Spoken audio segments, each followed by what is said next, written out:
दोस्तों, credit card से पैसे अगर आपको बैंक अकाउंट में ट्रांसफ़र करने हैं तो उसके लिए कोई ना कोई आप थर्ड पार्टी एप्लीकेशन यूज़ करोगे। वहाँ पर आप खोलोगे लाइक फ़ोनपे, क्रेडिट कुछ भी खोलोगे तो आपको पता है कि आपको कुछ ना कुछ फ़ीस पे करनी पड़ेगी। अब उस फ़ीस को हम कैसे माफ़ कर सकते हैं ताकि जो आपके क्रेडिट कार्ड के पैसे हैं बैंक अकाउंट के अंदर आ जाए, आपके कुछ भी चार्जेस ना लगे, इसको हम कैसे अचीव कर सकते हैं, आज इस वीडियो में हम पूरा का पूरा डिस्कस करेंगे। तो अंकित जी, कैसे हम इस चीज़ को अचीव कर सकते हैं? देखो, आपने सही कहा कि बहुत सारी एप्लीकेशंस अवेलेबल हैं, ठीक है। आप आसानी के साथ क्रेडिट कार्ड के पैसे को सेविंग्स अकाउंट में ट्रांसफ़र कर सकते हो, लेकिन वही चीज़ आ जाती है कि कुछ एक एप्लीकेशन आप थर्ड पार्टी एप्लीकेशन ही यूज़ करनी पड़ेगी भी क्रेडिट कार्ड में पड़े पैसे को सेविंग्स अकाउंट में लेने के लिए। लेकिन कुछ एक एप्लीकेशन पकड़ के चलो कि 2% का चार्ज लेगी, कुछ एक एप्लीकेशन 3% लेगी, और मैंने कुछ एप्लीकेशन तो ऐसी भी देखी है जो लगभग 3.5% तक का भी चार्ज देती है। मतलब मान लो अगर आज आपको 1 लाख रुपया अपने क्रेडिट कार्ड से अपने सेविंग्स अकाउंट में लेना है तो पकड़ के चलो कि ऑलमोस्ट 3,000 से लेके 3,500 रुपये तो आपके एज अ कमीशन ही कट जाएगा, मतलब फीस ही कट जाएगी। तो बड़ा महंगा पड़ता है ना। या मान लो कुछ लोग क्रेडिट कार्ड से मतलब एक तरह से एटीएम मशीन में जाके कैश निकलवाने की भी कोशिश करते हैं, तो वो और भी ज़्यादा महंगा पड़ता है, क्योंकि उसमें तो फ्लैट एक फिक्स्ड फीस जो है बैंक मतलब कुछ परसेंटेज जो है बैंक एज अ फीस काट लेते हैं। लेकिन एक ऐसी एप्लीकेशन के बारे में हम डिस्कशन करेंगे, ठीक है। अब उसके अंदर शुरू की कुछ ट्रांजैक्शंस आपको एक तरह से कुछ फ्री ट्रांजैक्शंस मिल जाती है। मतलब कहने का मतलब ऐसा कुछ नहीं है कि आज आपको मैं कह रहा हूँ कि ये एप्लीकेशन है और इससे लाइफ टाइम आपके पैसे जो है मुफ्त में ही क्रेडिट कार्ड से सेविंग्स अकाउंट में ट्रांसफर होते चले जाएंगे। मुफ्त में इस दुनिया में कुछ भी नहीं मिलता। इस वीडियो में मतलब बहुत से लोग YouTube पे वीडियो बनाते हैं इसी टॉपिक के ऊपर, लेकिन वो क्या करते हैं, पूरी सच्चाई नहीं दिखाते। वो आएंगे कहेंगे कि जी क्रेडिट कार्ड से पैसे को आप सेविंग्स अकाउंट में ट्रांसफ़र कर लो जी पूरा का पूरा प्रोसेस ये मुफ्त हो गया। लेकिन मैं इस वीडियो में आपको पूरी अपफ्रंट बात बताऊंगा कि कितना प्रोसेस फ्री में किया जा सकता है। भाई आज आप क्रेडिट कार्ड से पैसे को सेविंग्स अकाउंट में ट्रांसफ़र कर रहे हो, ठीक है, शुरू की कुछ ट्रांजैक्शंस आप फ्री में कर सकते हो, लेकिन कब तक फ्री में कर सकते हो ये भी मैं आपको सारा कुछ बताऊंगा। मतलब ऐसा नहीं कि मैं आपको अपने व्यूज़ के चक्कर में बताऊंगा हाँ जी पूरी की पूरी लाइफ टाइम आप जो है पैसे को मुफ्त में कुछ नहीं मिलता।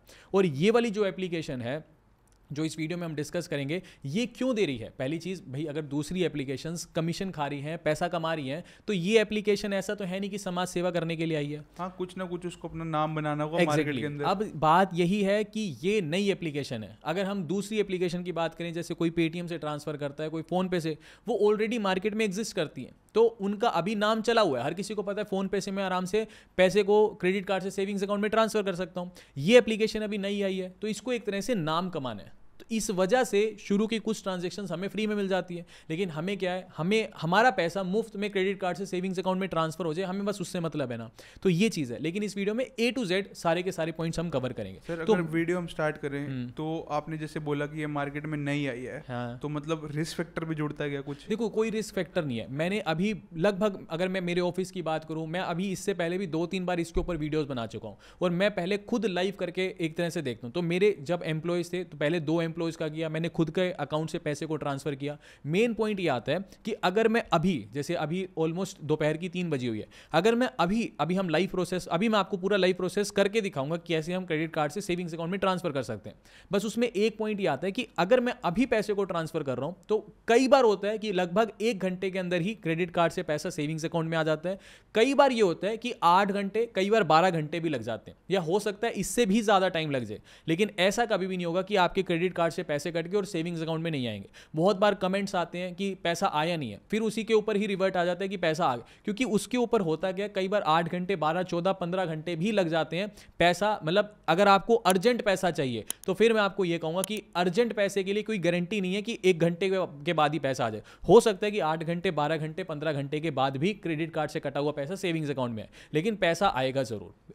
अच्छी ये एप्लीकेशन है, बहुत सारे यूजर्स अब इसको यूज कर रहे हैं, तो अब कोई ऐसी छोटी मोटी एप्लीकेशन नहीं बची है, काफी अच्छा इसका नाम हो चुका है। तो ऐसा है ना, एक बार इसको अच्छे से समझने के लिए मैं आपको लाइव ही करके बताता हूं कि पूरा का पूरा प्रोसेस कैसे हम जो है इस एप्लीकेशन की मदद से क्रेडिट कार्ड से सेविंग्स अकाउंट में पैसे को ट्रांसफर कर सकते हैं। ठीक है सर। अब क्रेडिट कार्ड से सेविंग्स अकाउंट में पैसे को ट्रांसफर करने के लिए सबसे पहले तो मेरे को ये जो एप्लीकेशन है housing buy rent sell and pay, इस एप्लीकेशन को सबसे पहले आपको इंस्टॉल करना पड़ेगा। चाहे आप प्ले स्टोर से इंस्टॉल करो, चाहे ऐप स्टोर से इंस्टॉल करो, इस एप्लीकेशन को आपको इंस्टॉल करना पड़ेगा। शुरू में कुछ इस प्रकार का इंटरफेस दिखाई देगा। यहाँ फिर आपसे जो है कुछ बेसिक सी परमिशंस मांगेगा, तो आपको सब पे जो है अलाउ और अलाउ के ऑप्शन पर क्लिक करना है। फिर कुछ ऐसा इंटरफेस हमारे सामने आ जाएगा। तो यहाँ मेरे को सबसे पहले ये जो सेकंड ऑप्शन दिखाई दे रहा है पे ऑन क्रेडिट वाला, इस पे ऑन क्रेडिट वाले ऑप्शन पर मेरे को क्लिक करना है। अच्छा जी, फिर नेक्स्ट पेज पर कुछ ऐसे इंटरफेस खुल जाएगा, अलग अलग ऑप्शंस दिखा रहा है। मतलब शुरू में ये भी दिखा रहा है कि आप हाउस रेंट पे कर दो, मतलब ये अगर आप हाउस रेंट को सेलेक्ट करोगे तो ये कहना चाहता है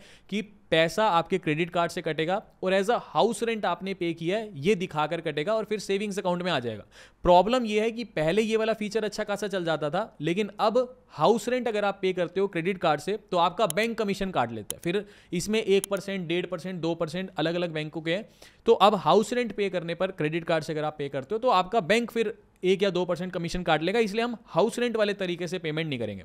हम यहाँ पे या तो एजुकेशन फीस को यूज़ कर सकते हैं या फिर ट्यूशन फीस को यूज़ कर सकते हैं। तो मैं यहाँ पे ट्यूशन फीस को यूज़ कर लेता हूँ। मतलब हम ये दिखाना चाह रहे हैं कि जो जैसे फॉर एग्जांपल जो भी हम पैसा क्रेडिट कार्ड से सेविंग्स अकाउंट में ट्रांसफर करेंगे ना, तो हम ये दिखाएंगे कि हम ट्यूशन फीस भर रहे हैं अपनी क्रेडिट कार्ड से और फिर वो पैसा सेविंग्स अकाउंट में चला जाएगा। ठीक है जी। तो अगले पेज पे ये बोल रहे हैं कि अमाउंट डाल दो। जैसे फॉर एग्जांपल मैं यहाँ पे 25,000 रुपये डाल देता हूँ। ठीक है जी। तो 25,000 रुपये मैंने यहाँ एंटर कर दिया, तो मैंने ये दिखा दिया कि ये 25,000 रुपये मैं अपनी ट्यूशन फीस पे कर रहा हूँ। तो 25,000 एंटर कर दिया, नीचे जो है मेरे को कंटिन्यू के ऑप्शन पर क्लिक करना है। फिर अगले पेज पे ये बोल रहा है कि बेनिफिशियरी अकाउंट डिटेल डाल दो, यानी क्रेडिट कार्ड से पैसा कटेगा। अभी क्रेडिट कार्ड की डिटेल नहीं डाल रहे, जिस अकाउंट में पैसा जाएगा यानी जिस सेविंग्स अकाउंट में पैसा जाएगा ना, उसकी डिटेल्स हम यहाँ पे पहले एंटर कर रहे हैं। तो जैसे मान लो मेरा ही नाम, जैसे अंकित का क्रेडिट कार्ड है और अंकित के ही सेविंग्स अकाउंट में डालना चाहता हूँ, या मान लो फॉर एग्जांपल रमेश का क्रेडिट कार्ड है और अंकित के सेविंग्स अकाउंट में डालना चाहता हूँ, तो वो भी चलेगा। तो अभी मेरे को जिसके सेविंग्स अकाउंट में पैसा डालना है उसकी डिटेल मेरे को यहाँ पे एंटर करनी है। तो यहाँ फटाफट मैं अपना अकाउंट नंबर एंटर कर देता हूँ। उसके बाद नीचे अपना अकाउंट नंबर री एंटर कर देता हूँ। नीचे फिर आपको अपना IFSC कोड एंटर करना है। ठीक है जी। फिर आपको अपना बेनिफिशियरी नेम यानी किसके नाम से ये बैंक अकाउंट है ये सारी डिटेल एंटर करनी है। उसके बाद सबसे नीचे आपको कंटिन्यू के ऑप्शन पर क्लिक करना है। अच्छा जी। फिर अगले पेज पर आपको अपना मोबाइल नंबर एंटर करना है। ठीक है जी। मोबाइल नंबर एंटर कर दिया। उसके बाद नीचे आपको रिक्वेस्ट OTP के ऑप्शन पर क्लिक करना है। फिर आपके मोबाइल फोन पर वेरिफिकेशन के लिए एक OTP भेजा गया है, वो OTP आपको यहाँ पर एंटर करना है। फिर नीचे आपको वेरीफाई के ऑप्शन पर क्लिक करना है। अब अगले पेज पर ये बोल रहा है कि जी एक इनवाइट कोड का ऑप्शन आ रहा है, यहाँ पे आपको इनवाइट कोड डालना है। ये इनवाइट कोड डालना बहुत जरूरी है, क्योंकि जब आप ये इनवाइट कोड डालोगे ना तभी आपकी जो ट्रांजेक्शन है वो फ्री में होगी। अदरवाइज ये एप्लीकेशन भी फिर आपसे 1 या 1.5% का कमीशन लेगी। तो यहाँ पे आपको इनवाइट कोड डालना है CCTB31। ठीक है जी। तो यहाँ पे आपको अपना ये इनवाइट कोड डालना है। देखो अब यहाँ पे देखो, जैसे ही मैंने ये अपना इनवाइट कोड डाला, सामने अप्लाई के ऑप्शन पर क्लिक किया, नीचे अब जैसे ही अप्लाई पे क्लिक किया ना, तो नीचे क्या आ रहा है, पे 24,799। यानी कहने का मतलब मेरे एक तरह से क्रेडिट कार्ड से पैसे कितने कटेंगे, 24,799 रुपये, और मेरे सेविंग्स अकाउंट में पैसे कितने जाएंगे, 25,000 रुपये। मतलब आप समझ गए, क्योंकि मैंने इनवाइट कोड डाला तो मेरे को सीधा सीधा यहाँ पे 201 रुपये बच गए। इनवाइट कोड डालते ही 201 रुपये मेरे बच गए।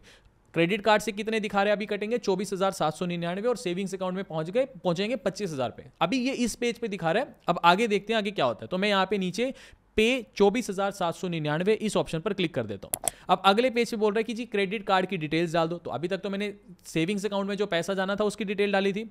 अब मैं अपने क्रेडिट कार्ड की डिटेल डालूंगा, यानी जिस क्रेडिट कार्ड से पेमेंट कटनी है। तो यहाँ पे सबसे पहले कार्ड नंबर एंटर करना है। फिर साइड में एक्सपायरी जो भी आपकी कार्ड के ऊपर लिखी हुई है, एक्सपायरी मंथ और ईयर, वो एंटर करना है। फिर कार्ड होल्डर का नेम एंटर करना है। फिर यहाँ पे नीचे आपको CVV एंटर करना है। ठीक है जी।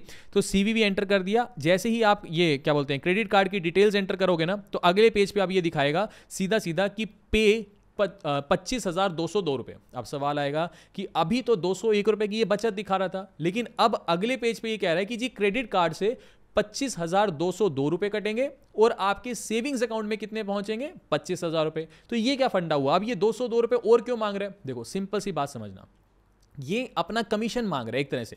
अभी ये 202 रुपये भी हमारे वापस आ जाएंगे, यानी अल्टीमेटली गेम क्या बनेगी कि 25,000 रुपये क्रेडिट कार्ड से कटे और 25,000 रुपये ही सेविंग्स अकाउंट में पहुंचे।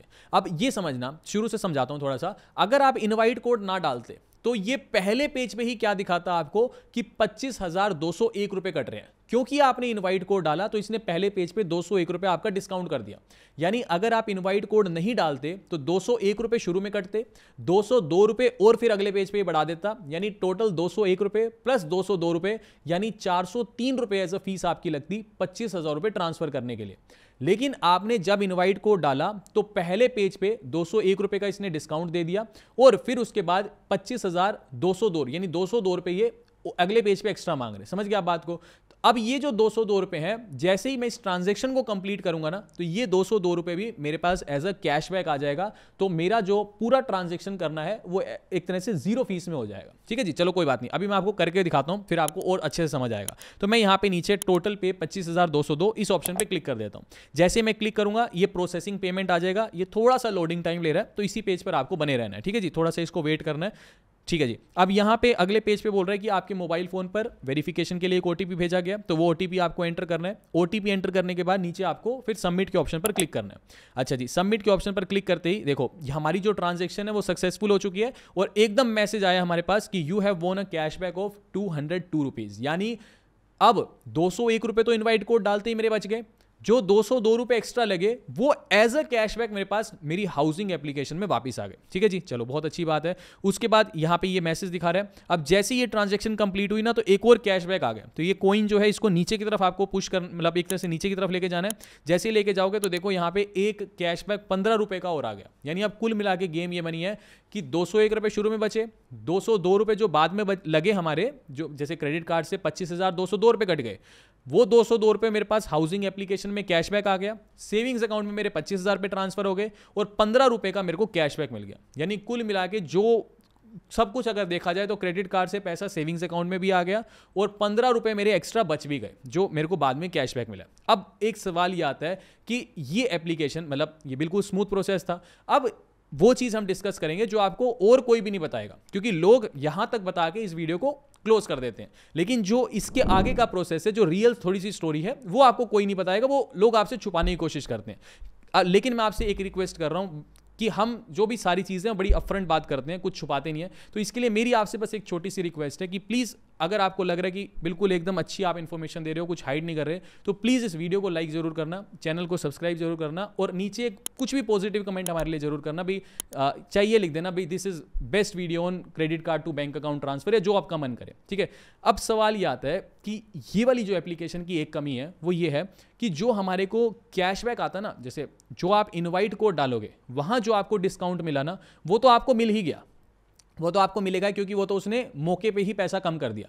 लेकिन जो आपको बाद में, जैसे इस केस में 202 रुपये का बाद में जो कैशबैक आपके पास आया ना, वो कई बार क्या होता है कि हाउसिंग एप्लीकेशन में कैशबैक तो दिखाएगा, लेकिन हमेशा वो जो कैशबैक है वो पेंडिंग में पड़ा रहता है। मतलब आप समझ गए, जो कैशबैक है वो हमेशा आपका पेंडिंग के अंदर ही पड़ा रहेगा। वो हो सकता है कि 10 दिन, 15 दिन, 20 दिन, 1 महीने तक अगर वो पेंडिंग में ही पड़ा रहा तो मैं उस, एक सेकेंड मेरा फ़ोन बज रहा है यार, सॉरी, अगर वो कैशबैक पेंडिंग में पड़ा है तो मैं अगर मान लो उसे कभी यूज़ ही नहीं कर पा रहा, समझ रहे हो आप बात को, तो फिर उस 202 रुपये कैशबैक का क्या फ़ायदा, आप समझ गए।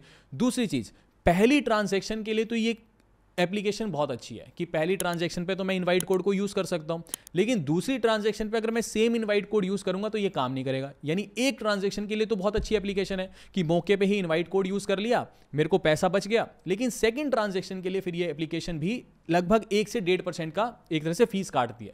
हाँ, लेकिन ये अच्छी बात है कि जहां दूसरी एप्लीकेशन 2%, 3%, 3.5% काटती है, ये इसकी एवरेज अगर आप कमीशन देखोगे तो 1 से 1.5% के बीच में बैठता है। हाँ, लेकिन पहली ट्रांजैक्शन अगर आपको करनी है तो चाहे आप जितनी भी बड़ी अमाउंट की करो, चाहे आप 50,000, 1 लाख जितना भी ट्रांसफर करो, उससे फर्क नहीं पड़ेगा, क्योंकि पहली ट्रांजैक्शन के लिए तो आपको इनवाइट कोड डालते ही आधा पैसा बच जाएगा और आधा पैसा आपको कैशबैक की फॉर्म में आ जाएगा। हाँ, वैसे कैशबैक 70-80% लोगों का आ जाता है, लेकिन 20-25% लोगों को प्रॉब्लम आती है कि वो कैशबैक आ तो जाता है हाउसिंग ऐप में, लेकिन वो हमेशा पेंडिंग ही दिखाता रहता है। तो ये इसकी अधूरी नहीं, पूरी की पूरी स्टोरी है। बाकी एप्लीकेशन एकदम स्मूथ है, कोई प्रॉब्लम नहीं है। थोड़ा सा कई बार टाइम ज़्यादा लग जाता है भाई, 8 घंटे, 10 घंटे, 12-15 घंटे भी लग जाते हैं पैसे को आने में, तो उसमें ये भी एक पॉइंट है जो आपके सामने एकदम क्रिस्टल क्लियर मैं रखना चाहता हूँ। तो उम्मीद करता हूँ आपको ये वीडियो इन्फॉर्मेटिव लगी। अभी के लिए this is the end of the video. Thanks for listening and thank you all.